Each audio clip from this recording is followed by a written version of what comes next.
Hello and for my losses family. நீங்க மார்க்கெட்ல invest பண்ண போறீங்க, அப்படி இல்லன்னா இன்வெஸ்ட் பண்ணிட்டு இருக்கீங்க அப்படின்னா, ஆவரேஜா உங்களுக்கு ஒரு 7லேருந்து 12% தான் ரிட்டர்ன்ஸ் கிடைக்கிறதுக்கு சான்சஸ் இருக்கு. என்னடி சொல்ற? அண்ட் அந்த ரிட்டர்ன்ஸ அப் டூ 20% வரைக்கும் இன்கிரீஸ் பண்ண முடியும். என்னடி சொல்ற?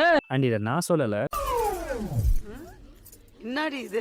Father of value investing mister Benjamin Graham சொல்லியிருக்காரு. அண்ட் அது என்னென்ன, அண்ட் அது எப்படி நம்மளுடைய இந்தியன் மார்க்கெட்ல யூஸ் பண்ணி நம்மளுடைய ரிட்டர்ன்ஸை இம்ப்ரூவ் பண்ண முடியும் அப்படின்ற எல்லாத்தையுமே இந்த வீடியோல உங்களுக்கு சிம்பிளா எக்ஸ்பிளைன் பண்ண போறேன். உங்களுடைய எல்லா இன்வெஸ்ட்மெண்ட் டவுட்டுக்குமே ஒன் ஸ்டாப் சொல்யூஷன் தான் நம்மளுடைய learn from my losses channel. So சேனலை மறக்காம சப்ஸ்கிரைப் பண்ணிக்கங்க அண்ட் பக்கத்துல இருக்க பெல் ஐக்கனை பிரஸ் பண்ணுங்க. அப்பதான் நான் புதுசா வீடியோ அப்லோட் பண்ணும்போது உங்களுக்கு நோட்டிபிகேஷன் வரும். அண்ட் வீடியோ லைக் பண்ணிட்டு வாங்க, வீடியோ ஸ்டார்ட் பண்ணலாம். Compounding, consistency, diversification and risk management, இந்த 4 ரூல் அண்டர்ஸ்டாண்ட் பண்ணிக்கிட்டா மார்க்கெட்ல நம்மளாலையுமே ஹையஸ்ட் ரிட்டர்ன் எடுக்க முடியும்னு சொல்றாரு. இத பத்தி உங்கள ஒரு சில பேருக்கு தெரிஞ்சிருக்க வாய்ப்புகள் இருக்கு. தெரியாதவங்களுக்கு இது ரொம்ப சிம்பிளா குயிக்கா எக்ஸ்பிளைன் பண்ணிடுறேன். காம்பவுண்டிங், நீங்க பண்ற இன்வெஸ்ட்மென்ட்க்கு ஒரு ரிட்டர்ன்ஸ் வரும் இல்லீங்களா? கொஞ்சம் வருஷம் கழிச்சு அந்த ரிட்டர்ன்ஸ்க்குமே சேர்த்து உங்களுக்கு அகைன் ஒரு ரிட்டர்ன்ஸ் கிடைக்கும். அதுதான் காம்பவுண்டிங். ஈஸியா இருக்கிறது.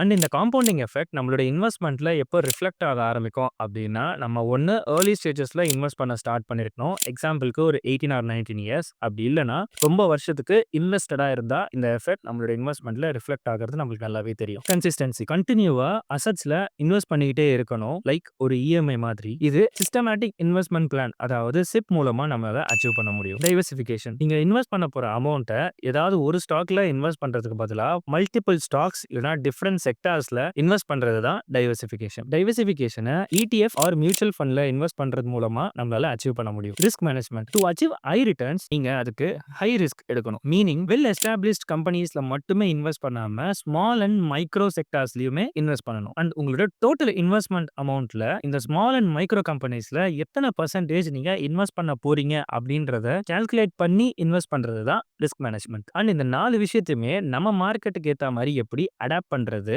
அண்ட் நம்ம இன்வெஸ்ட்மெண்ட்ல இதை எப்படி இம்ப்ளிமெண்ட் பண்றது அப்படின்றத இப்ப பார்க்கலாம். எக்ஸாம்பிளுக்கு இந்த 3 ஃப்ரெண்ட்ஸ் பாஸ்ட் 25 இயர்ஸாவே மந்த்லி 5,000 சொல்லி இன்வெஸ்ட் பண்ணியிருக்காங்க. இந்த 3 பேருடைய ரிட்டர்ன்ஸ் அண்ட் அவங்களுடைய போர்ட்ஃபோலியோ நம்ம அனலைஸ் பண்ணி இந்த 4 ரூலையுமே இவங்க இம்ப்ளிமெண்ட் பண்ணிருக்காங்களா, அப்படி பண்ணியிருந்தாங்கன்னா அதுக்கான இம்பாக்ட் என்ன அப்படின்றதையும் பார்க்கலாம். இந்த பர்சனுக்கு லோ ரிட்டர்ன்ஸ் கிடைச்சிருக்கு அண்ட் இந்த பர்சனுக்கு ஓரளவுக்கு மீடியமான ரிட்டர்ன் கிடைச்சிருக்கு. இந்த 2 பேரை கம்பேர் பண்ணும்போது இந்த தேர்ட் பர்சனுக்கு ஹையஸ்ட் ரிட்டர்ன் கிடைச்சிருக்கு. ஆளை பார்த்தா தெரியாதா, சத்தம் கேட்டா புரியும்டா. இப்போ இந்த ரிட்டர்ன்ஸ்ல ஏன் இவ்வளவு டிஃபரன்ஸ் இருக்கு? ஈவன் தோ 3 பேருமே ஒரே மாதிரியான இன்வெஸ்ட்மெண்ட் பண்ணாலும் இதுல லோ அண்ட் மீடியம் ரிட்டர்ன்ஸ் வந்தவங்க என்ன மிஸ்டேக் பண்ணிருக்காங்க அண்ட் இந்த ஹையஸ்ட் ரிட்டர்ன் ஏன் இவருக்கு கிடைச்சிருக்கு அப்படின்றதையும் இப்போ நம்ம டீடைலா பார்க்கலாம். ஃபர்ஸ்ட், இந்த லோ ரிட்டர்ன்ஸ் கொடுத்த போர்ட்ஃபோலியோவை அனலைஸ் பண்ணலாம். இவரு வெறும் நிஃப்டி 50ல மட்டுமே இவருடைய டோட்டல் இன்வெஸ்ட்மெண்ட் அமௌண்ட்டை கண்டினியூவா இன்வெஸ்ட் பண்ணியிருக்காரு. அண்ட் இந்த 4 ரூல்ஸ்ல கன்சிஸ்டன்சி அண்ட் காம்பவுண்டிங் அப்படின்ற இந்த 2 ரூல் மட்டும் தான் அச்சீவ் பண்ணியிருக்காரு. செகண்ட், மீடியம் ரிட்டர்ன்ஸ் கொடுத்த போர்ட்ஃபோலியோவை அனலைஸ் பண்ணலாம். இவர் 2 இண்டெக்ஸ்ல அவருடைய மந்த்லி இன்வெஸ்ட்மெண்ட் அமௌண்ட் அதை 2ஆ டிவைட் பண்ணி 2,500 சொல்லி இன்வெஸ்ட் பண்ணியிருக்காரு. அண்ட் இந்த 4 ரூல்ஸ்ல கன்சிஸ்டன்சி, காம்பவுண்டிங் அண்ட் டைவர்சிஃபிகேஷனை இவர் அச்சீவ் பண்ணியிருக்காரு. ஹை ரிட்டர்ன்ஸ் கொடுத்த போர்ட்ஃபோலியோவை இப்போ அனலைஸ் பண்ணலாம். 3 இண்டெக்ஸ்ல இன்வெஸ்ட் பண்ண போற மணியை 3ஆ ஸ்பிளிட் பண்ணி இன்வெஸ்ட் பண்ணியிருக்காரு. எக்ஸாம்பிளுக்கு 50% நிஃப்டி 50ல, 30% மிட் கேப்ல அண்ட் 20% ஸ்மால் கேப்ல. இது மூலமா வெல் டைவர்சிஃபிகேஷன் பண்ணியிருக்காரு, ப்ராப்பரா ரிஸ்க் மேனேஜ்மெண்ட் பண்ணியிருக்காரு,